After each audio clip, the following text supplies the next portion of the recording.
دوستانو په سلامونه ونیو که هیله مو هر کله یې کوم پریس نیوز چینل ته ښه راغلاست.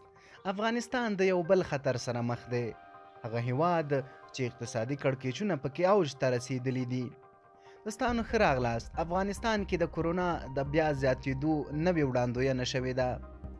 د افغانستان د بیا رغونې لپاره د امریکا د تفتیش دفتر یا سیګار په خپل تازه راپور کې خبرداری ورکړی چې په افغانستان کې د کورونا وایروس د خپرېدو په حال کې دی. د زیاتوي په افغانستان کې د طالبانو لخوا د محدود روغتیایي سیستم او په هیواد کې د واکسیناسون او روغتیایي متخصصینو له نشتوالي سره سره کورونا لا په چټکۍ سره د پراختېدو په حال کې ده. د کورونا وایروس خپرېدل د افغانستان ولس خراب حالت نور هم زیاتولی شي او ډیر زیانونه ورته پیښولی شي. په ورته وخت کې د افغانانو د کورونا وایروس له خپرېدو سره له جدي اقتصادي ستونزو سره هم مخ دي او پیسې یې د امریکا لخوا بلاک شوي دي.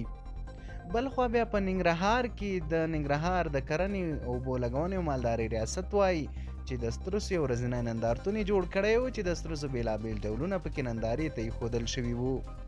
چارواکي وایي کرنې او مالدارۍ وزارت د افغانستان په 6 ځایونو کې د مختلفو میوو ملي مرکزونه لري. د ننګرهار کرنې ریاست مسؤلین وایي د بنواړۍ له مرکز څخه په 2009 کال کې 50 جربه ځمکه کې جوړ شوی دی او د مختلفو میوو 2000 ونې پکې تر څېړنې لاندې نیول شوي دي.